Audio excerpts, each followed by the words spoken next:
ചില മാറ്റങ്ങളൊക്കെ കടന്നു വന്നുകൊണ്ടേയിരിക്കും. എന്നാൽ ഈ കർക്കിടക മാസം ചോദ്യ നക്ഷത്രക്കാർ ഒന്ന് ശ്രദ്ധിക്കേണ്ടതാണ്.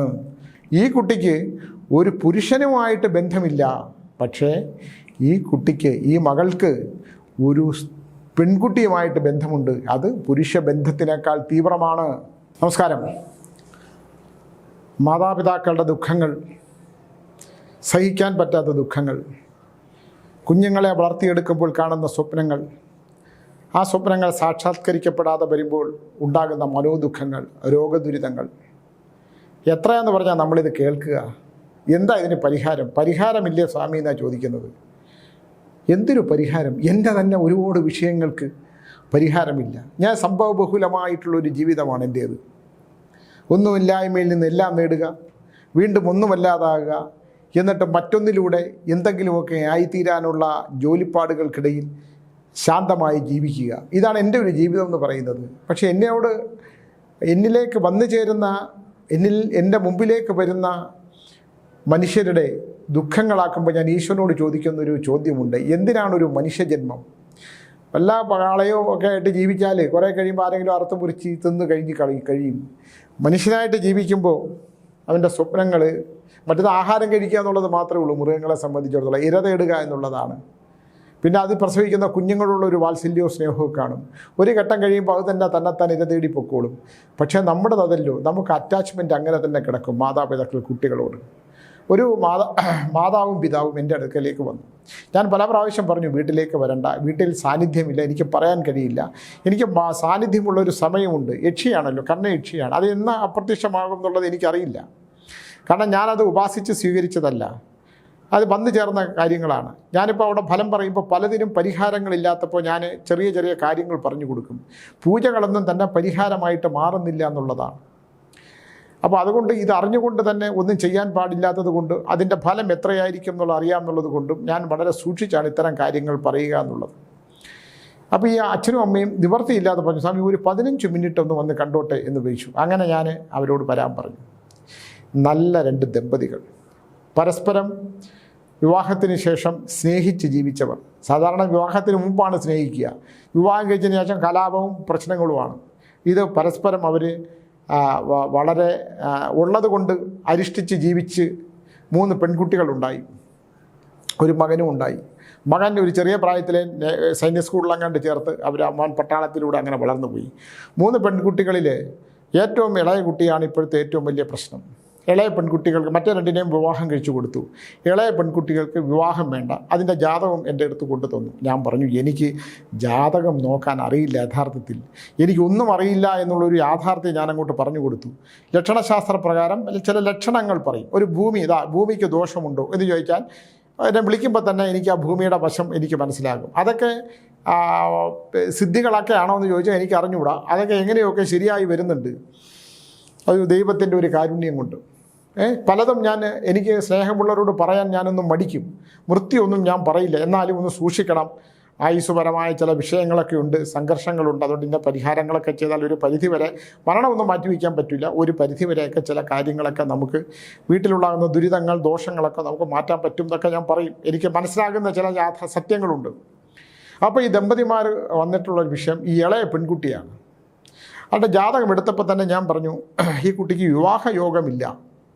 അയ്യോ, ആ അമ്മ കരയാൻ തുടങ്ങി. സ്വാമി അങ്ങനെ പറയരുത്. ഞാൻ പറഞ്ഞു, ഈ കുട്ടിക്കൊരു പ്രണയമുണ്ട്. അയ്യോ, പ്രണയമില്ല. ഞാൻ പറഞ്ഞു, പ്രണയം ഉണ്ടായേ പറ്റുള്ളൂ, ഈ കുട്ടിക്ക് ഒരു ബന്ധം ഉണ്ടായേ പറ്റുള്ളൂ. അങ്ങനൊരു ബന്ധമില്ല. അപ്പോൾ ചോദിച്ചു. അപ്പോൾ ഈ അച്ഛൻ പറഞ്ഞു, ഇല്ല സ്വാമി, ഞാനത് അവളോട് ചോദിച്ചു. അവൾ എൻ്റെ തലയിലടിച്ച് സത്യം ചെയ്തു, എനിക്ക് ഒരു പുരുഷനുമായിട്ട് ഒരു ബന്ധമില്ല. ഞാൻ പറഞ്ഞു, അതാണ് പ്രശ്നം.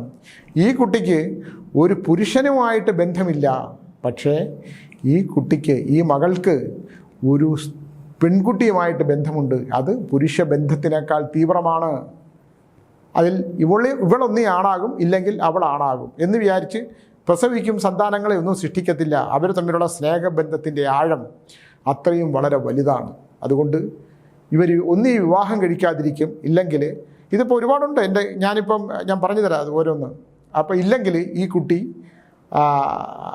ആ കുട്ടിയുടെ സൗഹൃദത്തിൽ തുടരും. പക്ഷേ എന്തായാലും വിവാഹയോഗം ഇല്ല എന്ന് പറഞ്ഞു. തളർന്നു പോയി അച്ഛനും അമ്മയും. അത് കഴിഞ്ഞാൽ ഇങ്ങോട്ട് വരുമ്പോൾ ഇപ്പോൾ DNA വരുമ്പം അച്ഛൻ എന്നെ വന്ന് കണ്ടതാണ്, നല്ലൊരു മനുഷ്യൻ. അമ്മയും വന്ന് കണ്ടതാണ്, നല്ല അച്ഛനും അമ്മയും. അവർക്കുണ്ടാകുന്ന സെയിം വിഷയമാണ്. തകർന്നു പോവില്ലേ? ഒന്ന് ആലോചിച്ച് നോക്കൂ. കൂട്ടുകാരികളോട് പ്രണയം തോന്നിയാൽ എന്താ ചെയ്യുക? മറ്റേ കൂട്ടുകാരി മുടിയൊക്കെ വെട്ടി പുരുഷനെ പോലെയായി, ഈ പെൺകുട്ടി സ്ത്രീയെപ്പോലെ ജീവിക്കുന്നു. രണ്ടുപേരും തമ്മിലുള്ള ആത്മബന്ധത്തിൻ്റെ ആഴം. പക്ഷേ ഒരു മാതാപിതാക്കൾക്കുണ്ടാകുന്ന ദുഃഖം. എന്തിനാണ് കുട്ടികൾ ഇങ്ങനെ മാതാപിതാക്കൾക്ക്? അത് ഹോർമോണിൻ്റെയൊക്കെ ശാസ്ത്രം പറയും, ഹോർമോൺസ് അങ്ങനെയാണ്, ഹോർമോൺസ് ഇങ്ങനെയാണ്, അതിങ്ങനെയാണ്, വിധിയാണ്, അതാണ്, പുരാണത്തിൽ ശിഖണ്ഡിയില്ലേ എന്നൊക്കെ ചോദിക്കും. അതെല്ലാം ഉണ്ടെങ്കിലും നമ്മൾ ഈ കാലഘട്ടത്തിൽ ജീവിക്കുമ്പോൾ കുട്ടികൾ അച്ഛനമ്മമാരെക്കുറിച്ച് ഒന്ന് ചിന്തിക്കുന്ന വളരെ നല്ലതല്ലേ? ഒരു കുട്ടികൾക്കും വളർന്നൊരു ഘട്ടം കഴിഞ്ഞാൽ അച്ഛനമ്മമാരെ കുറിച്ചിട്ടുള്ള ചിന്തകളില്ല. അച്ഛനമ്മമാരെ നിയന്ത്രിക്കാനും പഠിപ്പിക്കാനും നിൽക്കും അല്ലേ? അവർക്ക് അവരുടെ ഇഷ്ടത്തിനനുസരിച്ച് അച്ഛനമ്മമാർ, കാരണം അച്ഛനമ്മമാരെ അവരുടെ ഇഷ്ടത്തിനനുസരിച്ച് അവരുടെ പാതയിലേക്ക് ഇങ്ങനെ കൊണ്ടുവരും. നമ്മുടെ ട്രെയിൻ ഇങ്ങനെ ഓടിക്കൊണ്ടിരുന്നിട്ട് പാളത്തിലേക്ക് തന്നെത്താൻ മാറുന്ന പോലെ അവരൊരു പാളത്തിലേക്ക് അങ്ങ് മാറും. അച്ഛനും അമ്മയും ഈ പാളത്തിൽ കൂടെ ഓടിക്കൊണ്ടിരിക്കും. അവർ ആ പാളത്തിലൂടെ എവിടെയെങ്കിലും ചെന്ന് ചേരുന്ന പോലെ അച്ഛനമ്മമാരെ ഇങ്ങനെ അവരുടെ പാളത്തിലേക്ക് കൊണ്ടുവരും. നല്ല മക്കൾ മക്കളെയും മാമ്പൂക്കളെയും കണ്ട് കൊതിക്കരുത് എന്ന് പഴയ ആൾക്കാർ പറയും. 100% അത് ശരി തന്നെയാണ്. എപ്പോൾ വേണമെങ്കിലും പൊഴിയാം ഇല്ലേ? പഴയ ആൾക്കാർ പറഞ്ഞ എന്തെങ്കിലും തെറ്റായിട്ട് വന്നിട്ടുണ്ടോ ഇല്ലേ? ലാലിച്ച് വളർത്തിയ മക്കൾ അച്ഛനമ്മമാരോട് കാണിക്കുന്നത്. കേസ് നടത്തിയ, ഞാൻ പറയും, ഈ അടുത്ത കാലത്ത് അച്ഛനമ്മമാർ മാതാവിനെ കോടതി വരാന്തയിൽ കയറ്റി നിർത്തിയേക്കുന്നു. മക്കൾ, അമ്മ, ഭർത്താവ് മരിച്ച സ്ത്രീയാണ്.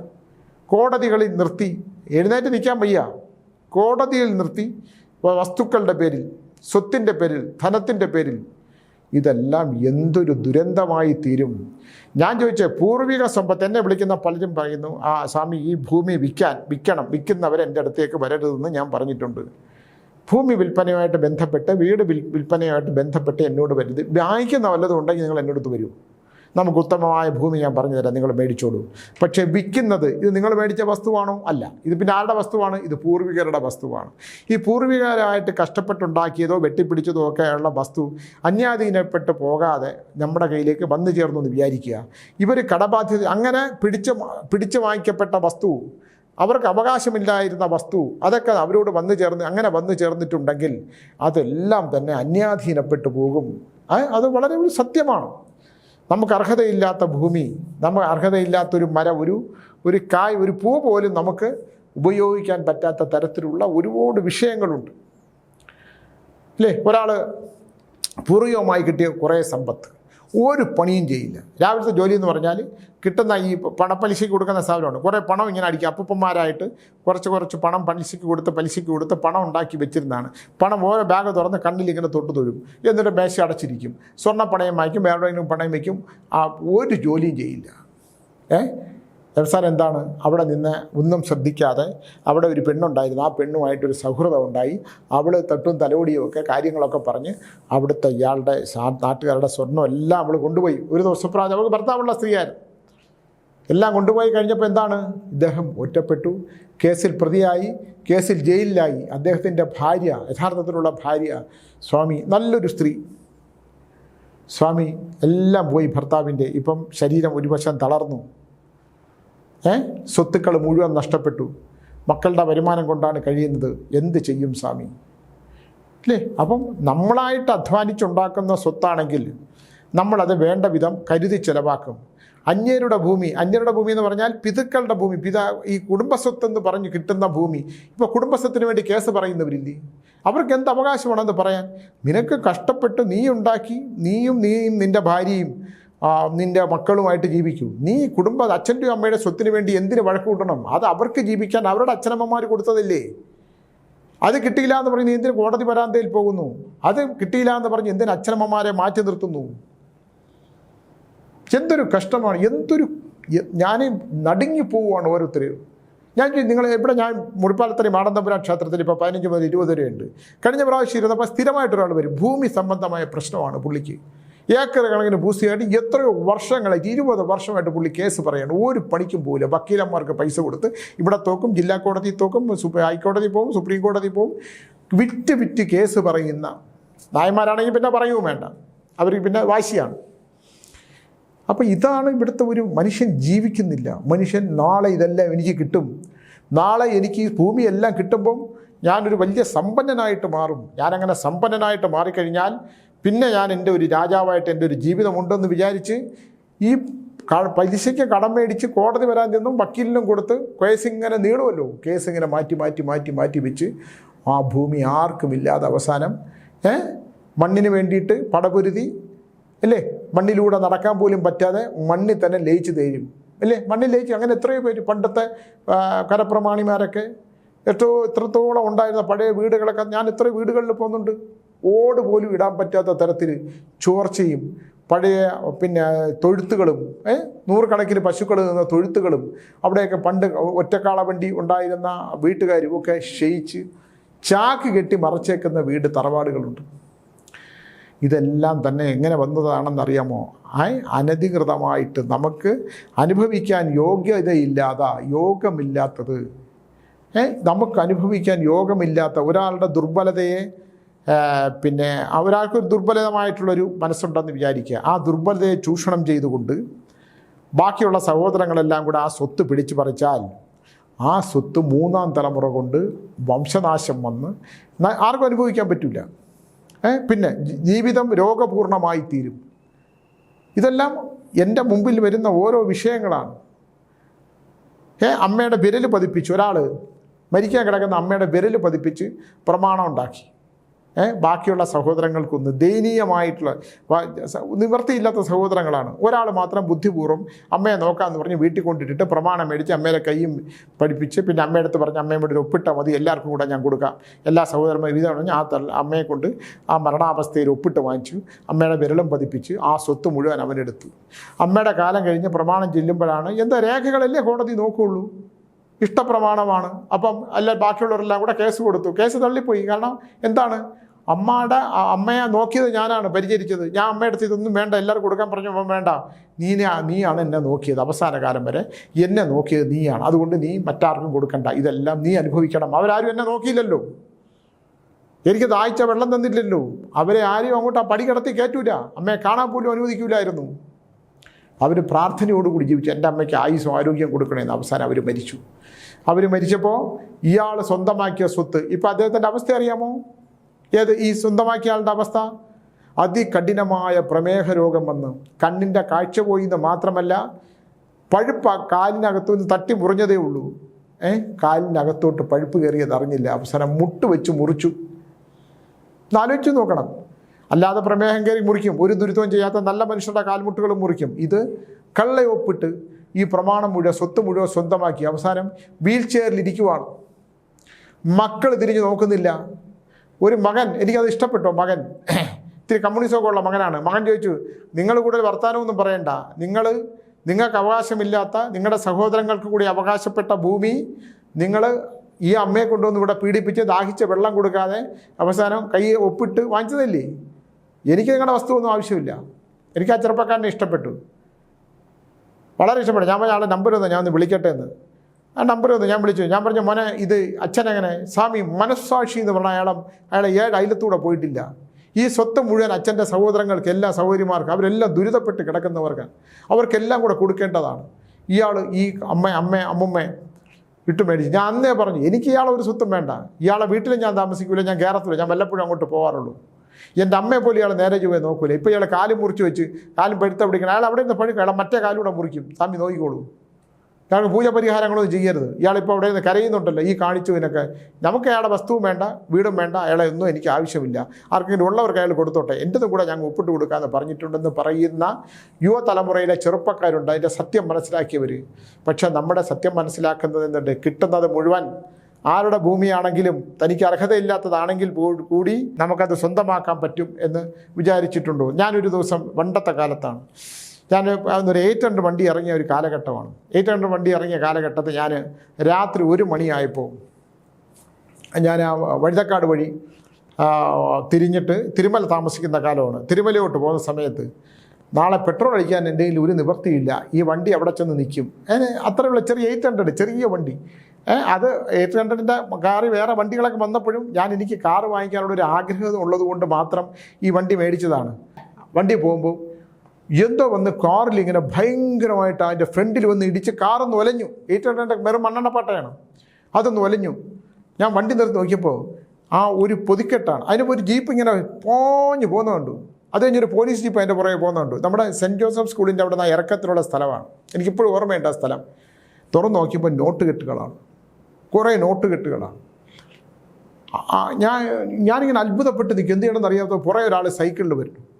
അയാൾ ഇത് എന്നെ കണ്ടുടൻ ഈ സൈക്കിൾ ഈ നോട്ടിൻ്റെ പുറത്തൂടെ മറിച്ചിട്ട്, സ്വാമി സാറേ ഇത് എൻ്റെ പൈസയാണ് സാറേ. ഞാനിങ്ങനെ ചിരിച്ചു. കാരണം ഈ നോട്ട് കെട്ട് കാറിൽ വന്നടിച്ച് എൻ്റെ ആ മുമ്പിൽ വീണ് കിടക്കുന്ന നോട്ടിൻ്റെ പുറത്തൂടെ പുള്ളി സൈക്കിൾ കൊണ്ടിട്ടിട്ട് ഇങ്ങനെ പറഞ്ഞു, എൻ്റെ പൈസയാണ് സ്വാമി, സാറേ ഞാൻ സ്വാമിയല്ലല്ലോ.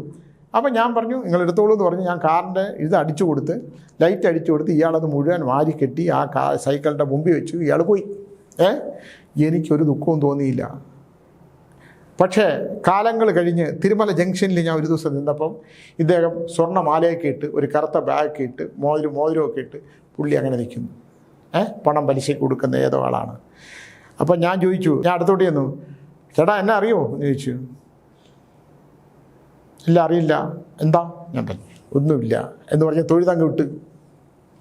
ഇതുപോലെ ഒരാൾ, ഞാൻ ഭീമയായിട്ട് ബന്ധമുണ്ടായിരുന്ന ഒരു കാലഘട്ടമാണ്. ഈ ആൾക്കാർക്ക് അത്യാവശ്യം സ്വർണ്ണമൊക്കെ കല്യാണത്തിന് വേണ്ടി വന്നാൽ ഞാൻ എടുത്തു കൊടുക്കുകയൊക്കെ ചെയ്യും. ഒരുപാട് വഞ്ചന പറ്റിയിട്ടുണ്ട്. അങ്ങനെ ഞാൻ ഒരാൾക്ക് കുറച്ച് സ്വർണ്ണം എടുത്തു കൊടുത്തു, പൈസയൊക്കെ എടുത്തു കൊടുത്തിട്ടുണ്ട്. പൈസ ഇല്ലാത്തവർക്ക് സ്വർണ്ണം എടുത്തു കൊടുത്തപ്പോൾ പിന്നെ എൻ്റെ ബില്ലിൽ അഡ്ജസ്റ്റ് ചെയ്യുക, അങ്ങനെയൊക്കെ ഒരുപാടുണ്ട്. അതൊക്കെ പിന്നീട് വലിയ ബുദ്ധിമുട്ടായിട്ട് വന്നു. അപ്പം ഇയാൾ ഒരാളുടെ കല്യാണവുമായിട്ട് ബന്ധപ്പെട്ട് ഞാൻ ഈ സ്വർണ്ണം എടുത്തു കൊടുത്തു. അവിടെ ഒപ്പിട്ട് കൊടുത്തേ ഉള്ളൂ. അവിടെ എൻ്റർ ചെയ്തിട്ട് സ്വർണ്ണം എടുത്തു കൊടുത്തു. ഞാൻ ഈ അടുത്ത ഒരു 4-5 വർഷത്തിന് മുമ്പ് കണ്ണൂർ റെയിൽവേ സ്റ്റേഷനിൽ താടിമുടിയൊക്കെ വളർത്തി ഇങ്ങനെ സ്വാമിയായിട്ട് ബാഗ് പിടിച്ചിങ്ങനെ ഇരിക്കുക ട്രെയിനിന്. നോക്കുമ്പം ഈ സ്വർണ്ണം എടുത്ത ആൾ ദൂരെ നിന്ന് വരുന്നു. ആൾ നടന്നങ്ങ് പോയിട്ട് തിരിച്ച് എൻ്റെ അടുത്ത് വന്നു, സുനിലേട്ടൻ. ഞാൻ ഇങ്ങനെ നോക്കി. നമുക്ക് വണ്ട മനസ്സിലാവില്ല, കാരണം പൈസ കൊടുക്കാനുള്ളവരും തരാനുള്ളവരും തമ്മിലുള്ള ബന്ധമുണ്ടല്ലോ. ഞാൻ ഇങ്ങനെ മുഖം നോക്കി. എന്നെ മനസ്സിലായോ? ഞാൻ പറഞ്ഞില്ല, മനസ്സിലായില്ല. എന്നെ അറിയില്ല. തൊഴുതു വിട്ട്. കാരണം നമ്മൾ വിഴുപ്പലക്കേണ്ട ആവശ്യമില്ല, ഇല്ലേ? നമ്മളത് വേണമെന്ന് പറഞ്ഞാൽ പുള്ളി തരുമോ? അങ്ങനെ നന്മയില്ലാത്ത ഒരു ചെറിയ വിഭാഗം ജനങ്ങൾ ഇവിടെ ഉണ്ട്. അതിനുണ്ടാക്കിയ നഷ്ടം, മാനസികാഘാതം, ദുഃഖം, നാശങ്ങൾ, സർവ്വനഷ്ടങ്ങൾ. ഈ നഷ്ടങ്ങളൊക്കെ തന്നെയാണ് നമ്മളെ ദൈവത്തിനോട് അടുപ്പിക്കുന്നത്. നമുക്ക് നഷ്ടങ്ങൾ ഉണ്ടാകുമ്പോൾ നമ്മൾ ഈശ്വരനുണ്ടെന്ന് വിചാരിക്കും, ഇല്ലേ? പിന്നെ ചിലരെന്താണ്, നഷ്ടങ്ങൾ ഉണ്ടാകുമ്പം ഈശ്വരൻ ഇല്ല എന്ന് വിചാരിക്കും. നമ്മുടെ സ്വപ്നങ്ങൾ കാണും. ആ സ്വപ്നങ്ങൾക്ക് നഷ്ടം വരുമ്പം, യാഥാർത്ഥ്യങ്ങൾ പൊരുത്തപ്പെടാൻ പറ്റുമ്പം ഇല്ല. ഇപ്പോൾ ഭയങ്കരമായ ദൈവവിശ്വാസം ഉണ്ടായിരുന്ന ഒരു ചെറുപ്പക്കാരൻ ഇപ്പോൾ ദൈവവിശ്വാസമില്ല, ദൈവത്തിനെ തെറിയാ വിളിക്കുന്നത്. എന്താണ്? അദ്ദേഹത്തിൻ്റെ പിതാവിനൊരു നാശം സംഭവിച്ചപ്പോൾ അദ്ദേഹം ദൈവമില്ല എന്ന് തീരുമാനിച്ചു. അത് പിതാവിൻ്റെ യോഗം വേറെയില്ലേ, മകൻ്റെ യോഗം വേറെയില്ലേ? പിന്നെ അദ്ദേഹം ചോദ്യം ഞാൻ അമ്പലത്തിൽ പോയി എന്ന് പറഞ്ഞാൽ എന്തൊരു കാര്യം? ഇങ്ങനെയൊക്കെ ചോദിച്ചാൽ നമുക്ക് മറുപടികളില്ല. ഉണ്ടോ? നമുക്ക് ഒരു മറുപടികളും ഇല്ല. ദൈവം ഉണ്ടോ എന്ന് ചോദിച്ചാൽ ഞാൻ ചൂണ്ടിക്കാണിച്ചു കൊടുക്കാൻ പറ്റും. ഇപ്പം കാന്തല്ലൂർ സ്വാമി, സുനിൽ പരമേശ്വരനുണ്ട്, ഉണ്ട്, ഞാനാണ്. ദൈവം ഉണ്ടോ എന്ന് ചോദിച്ചാൽ നമ്മൾ എവിടെ കൊണ്ട് കാണിക്കും? ഇത് ശിവൻ്റെ അമ്പലം, ഇത് വിഷ്ണുവിൻ്റെ അമ്പലം, ഇത് പിന്നെ സുബ്രഹ്മണ്യൻ്റെ കുമാരകോവിൽ, ഇത് ഗണപതി ക്ഷേത്രം, പഴവങ്ങാടി എന്നൊക്കെ പറയാമെന്നുള്ളതല്ലാതെ ഈശ്വരൻ എവിടെയുണ്ടെന്ന് ചോദിച്ചാൽ ഈശ്വരൻ നിൻ്റെ ഉള്ളിലാണ്. നിൻ്റെ നല്ല കർമ്മങ്ങൾ, സത്കർമ്മങ്ങൾ, നല്ല കർമ്മങ്ങൾ ചെയ്യുമ്പോൾ പ്രപഞ്ചത്തിലൊരു ശക്തി ഉണ്ടെന്നും അതിനെ നമ്മൾ ഹൈന്ദവതയിലും അല്ലെങ്കിൽ പോലും പഠിച്ചത് മനസ്സിലാക്കി ഉറപ്പിച്ചെന്താണ് ഈശ്വരൻ എന്ന് പറയുന്ന സാന്നിധ്യമാണെന്നും ആ സാന്നിധ്യത്തിൻ്റെ ശക്തി കൊണ്ട് അന്ധകാരമായ മനസ്സിൽ പ്രകാശമുണ്ടാകൂ എന്നും ആ പ്രകാശത്തിലൂടെ മാത്രമേ നമുക്ക് മുമ്പിലോട്ട് പോകാൻ പറ്റുള്ളൂ എന്നാണ്, ഇല്ലേ? അച്ഛനമ്മമാരെ അനുസരിക്കാത്ത, അച്ഛനമ്മമാരുടെ ആഗ്രഹങ്ങൾ സഫലീകരിച്ചു കൊടുക്കാത്ത, അച്ഛനമ്മമാരെ മാനസിക സംഘർഷപ്പെടുത്തുന്ന മകൻ 1000 അമ്പലത്തിൽ പോയി ഭസ്മമിട്ടാലും, 1000 അമ്പലത്തിൽ പോയി സാഷ്ടാംഗം പ്രണാമം ചെയ്താലും, എത്ര വ്രതമെടുത്താലും, ലളിത സഹസ്രനാമം വായിച്ചാലും, വിഷ്ണു സഹസ്രനാമം വായിച്ചാലും, എത്ര കഠിനമായ ഉപാസന ചെയ്താലും അവന് ദൈവത്തിൻ്റെ കടാക്ഷം ലഭിക്കില്ല. എന്താണ്? മാതാപിതാ ഗുരു ദൈവം. മാതാവും പിതാവും, പിന്നെ ഗുരുവും. മാതാപിതാ ഗുരു, അതും കഴിഞ്ഞിട്ടേ ഉള്ളൂ ഈശ്വരൻ. നീ മാതാവിനെയും പിതാവിനെയും ഗുരുവിനെയും സ്മരിക്കാത്തവനാണെങ്കിൽ, അവരെ അനുസരിക്കാത്തവരാണെങ്കിൽ, അവരുടെ ഇഷ്ടങ്ങൾക്കനുസരിച്ച് നിൽക്കാത്തവരാണെങ്കിൽ, അവരുടെ സ്വപ്നങ്ങൾ നഷ്ടപ്പെടുത്തവരാണെങ്കിൽ, അവരുടെ സംഘർഷങ്ങളിൽ അവരുടെ സംഘർഷങ്ങളിൽ പോലും അവരെ മുറിവേൽപ്പിക്കുന്നവരാണെങ്കിൽ നീ ഏത് ക്ഷേത്രത്തിൽ കുളിച്ചിട്ട് കാര്യമില്ല, ഏത് പുണ്യതീർത്ഥത്തിൽ കുളിച്ചിട്ട് കാര്യമില്ല. നിൻ്റെ സത്കർമ്മങ്ങൾ നീ അച്ഛനും അമ്മയും മറിച്ച് എന്ത് ചെയ്താലും അത് ഭഗവാന്റെ നോട്ട് ബുക്കിൽ കുറിച്ചിടും. അവരുടെ കാലം കഴിയുമ്പോൾ അവർ മനോദുഃഖപ്പെട്ട് അവർ ഈ ഭൂമി വിട്ടു പോകുമ്പോൾ നീ അവരനുഭവിച്ച മാനസിക സംഘർഷത്തിൻ്റെ ശ്വാസ സംഘർഷങ്ങൾ, ആ ശ്വാസമുണ്ടല്ലോ, അന്ത്യശ്വാസം, അത് നിനക്ക് ചുറ്റും ഒരു വലയം ഉണ്ടാക്കി ഇങ്ങനെ നിൽക്കുന്നതാണ്. ഞാൻ കാണുന്നതാണല്ലോ എത്രയോ ചെറുപ്പക്കാരെ, എത്രയോ മാനസിക സംഘർഷം അനുഭവിക്കുന്ന അച്ഛനമ്മമാർ മരിച്ചുപോയി. കർമ്മങ്ങൾ ചെയ്യാത്തവരുണ്ട് അല്ലേ? ഹൈന്ദവതയിൽ ബലികർമ്മങ്ങൾ വളരെ പ്രധാനപ്പെട്ടതാണ്. പിതൃദോഷങ്ങളുണ്ടെങ്കിൽ, പിതൃകർമ്മങ്ങൾ ചെയ്തില്ലെങ്കിൽ വംശനാശമുണ്ടാകും, വംശത്തിന് നാശമുണ്ടാകും. നമ്മളെ കൊണ്ട് ചെയ്യാൻ പറ്റുന്ന തരത്തിലുള്ള തന്ത്രമാന്ത്രികത്തിലെ കർമ്മങ്ങളൊക്കെ ചെയ്ത് പിതൃക്കൾക്ക് മോക്ഷം കൊടുക്കും എന്നുള്ളൊരു വിശ്വാസത്തിലൂടെ നമ്മൾ ജീവിച്ചാൽ മാത്രമേ നമുക്ക് നിലനിൽക്കാൻ പറ്റുള്ളൂ അല്ലേ? അങ്ങനെയല്ലേ നിലനിൽക്കാൻ പറ്റുള്ളൂ, അല്ലാതെ നിലനിൽക്കാൻ പറ്റൂ? അല്ലാതെ ഒരു നല്ല സത്കർമ്മങ്ങളും ചെയ്യാതെ ദൈവത്തിനെ വിളിച്ചാൽ ദൈവം നോക്കൂല. എനിക്കറിയാവുന്നൊരു സുഹൃത്തുണ്ടായിരുന്നു. രാവിലെ എഴുന്നേറ്റ് പഴവങ്ങാടി ക്ഷേത്രം, പത്മനാഭ സ്വാമി ക്ഷേത്രം, ശ്രീകണ്ഠേശ്വരം ഇവിടെ ഇല്ലാതെ പുള്ളി പുറത്തിറങ്ങൂല. എന്നിട്ട് എന്താ ചെയ്യണേ? ചാലക്കമ്പോളത്തിൽ ഇഷ്ടംപോലെ പണം പലിശയ്ക്ക് കൊടുക്കും. രാവിലെ 90 രൂപ കൊടുത്താൽ വൈകുന്നേരം 110 രൂപയായിട്ട് കൊടുക്കണം, ഇല്ലെങ്കിൽ 125 രൂപയായിട്ട് കൊടുക്കണം. 90 രൂപയാണ് കൊടുക്കുന്നത്. ഇഷ്ടംപോലെ പണം ഉണ്ടാക്കി. അവസാനം ക്യാൻസർ ബാധ വന്ന് വേറെ കാര്യങ്ങളിലൊക്കെ ഏതോ കാര്യങ്ങളിലൊക്കെ പോയി പെട്ട് അഭീമമായ തുക നഷ്ടപ്പെട്ട് ക്യാൻസർ ബാധയും ധനനഷ്ടവും ഉണ്ടായി, മാനനഷ്ടവും ഉണ്ടായി. ക്യാൻസർ ചികിത്സയ്ക്ക് പണമില്ലാതെ ആലോചിച്ച് നോക്കും. ആ ചികിത്സയ്ക്ക് പണം എന്ന് പറയുന്നതിനെ മാത്രം ഞാൻ എപ്പോഴും പറയും, പണം ഒരു അത്യാവശ്യ ഘടകമായി നിങ്ങൾ ഹിതമല്ലാത്ത മാർഗത്തിലൂടെ സ്വന്തമാക്കാൻ ശ്രമിച്ചാൽ, നമ്മളൊരാളൊരു വാക്ക് പറയുകയാണ്, ഞാൻ ഇന്ന ദിവസം നിനക്ക് പണം തരാം. ഒരാൾ വിശ്വസിച്ച് ആ പണം കൊടുക്കുന്നു. ആ പണം കൃത്യ ദിവസം തന്നെ തിരിച്ചു കൊടുത്തില്ലെങ്കിൽ മറ്റേയാളുടെ മനസ്സിലുണ്ടാക്കുന്ന ഒരു എന്നാലും അയാൾ ചെയ്തില്ലല്ലോ എന്ന് ചോദിച്ചാൽ അത് ഇദ്ദേഹത്തിന് ദോഷമായിട്ട് വരും. അതുകൊണ്ട് എല്ലാ കാര്യങ്ങളും വാക്ക് പറയുന്നത് വളരെ കൃത്യമായിരിക്കണം. നമ്മളൊരാളോടൊരു പ്രഡിക്ഷൻ പറയുമ്പോൾ ഇതാണ് എന്ന് ഉറപ്പിക്കാനുണ്ടെങ്കിൽ, അത് ഉറപ്പിച്ച് പറയുന്നുണ്ടെങ്കിൽ ഇതിനൊന്നും പരിഹാരങ്ങൾ വളരെ കുറവാണ്. നമുക്കിതൊന്ന് ചെയ്തു നോക്കാം. അത് 6-1 പരിഹാരം ചെയ്താൽ പോലും നിങ്ങൾക്ക് മാറ്റമുണ്ടാകും. ഞാനതേ പറയാറുള്ളൂ. ചില ആൾക്കാർ പറയും, എന്നെ വിളിക്കുന്ന ഒരുപാട് പേര്, ഇതെല്ലാം ശരിയായിക്കോളൂ, നിങ്ങളത് ചെയ്തോളൂ, പൈസ ഇട്ടോളൂ എന്ന് പറയുന്നത്. ഇന്നിപ്പോൾ രാവിലെ എന്നെ ഒരു സ്ത്രീ വിളിച്ചു, വടകരയിൽ നിന്നെങ്ങാണ്ടാണ് വിളിച്ച്. അവർ 2 ചെറിയ കാര്യങ്ങളെ ചോദിച്ചിട്ടുള്ളൂ. അല്ലേ സ്വാമി ഗൂഗിൾ നമ്പറും തരണേ. ഞാൻ പറഞ്ഞു, ഞാൻ എന്തിനാണ് അത് സ്വാമിക്ക് പൈസ ഇടാൻ? ഞാൻ പറഞ്ഞു, അയ്യോ ഞാൻ നിങ്ങളുടെ അടുത്ത് അതിന് ഫലമൊന്നും പറഞ്ഞില്ലല്ലോ. അത് മാത്രമല്ല, ഞാൻ 1 രൂപ നാണയം സ്വീകരിക്കുള്ളൂ. അവിടെ ക്ഷേത്രത്തിലേക്ക് 1000 രൂപ കൊടുക്കണം. അത് നമ്മുടെ ക്ഷേത്രം പണിതുകൊണ്ടിരിക്കുന്നതാണ്. 1 രൂപ നാണയമാണ് എൻ്റെ ഫീസ് എന്ന് പറയുന്നത്. നമ്മളത് കൃത്യമായിട്ട് പറഞ്ഞിട്ടുണ്ട്. എന്നിട്ട് തരുന്നുണ്ട്. ഈ അടുത്ത കാലത്ത് ലണ്ടനിൽ നിന്നുള്ളൊരു മനുഷ്യൻ എന്നെ കാണാനായിട്ട് വന്നു. അതേപോലെ സ്വാമി എനിക്ക് എന്തെങ്കിലും ചെയ്തേ പറ്റൂ. സ്വാമി എപ്പോഴും അമ്പലത്തെക്കുറിച്ച് പറയുന്നത് 10-30,000 രൂപ പുള്ളി ക്ഷേത്രത്തിലേക്ക് തന്നു. ഞാനിപ്പോൾ അതെല്ലാം കൂടെ വെച്ചിട്ട് ഈ ക്ഷേത്രത്തിലല്ല, കാന്തല്ലൂർ ആശ്രമത്തിലേക്ക് ഞാൻ അവിടെ പണിതു. ഇപ്പോൾ എല്ലാം കൂടെ ഒരു 4-5-6 ലക്ഷം രൂപയ്ക്ക് ആശ്രമം മുഴുവൻ പണിതു. കാരണം അത് കുറേ കാലമായിട്ട് അങ്ങനെ കിടക്കുവാണ്.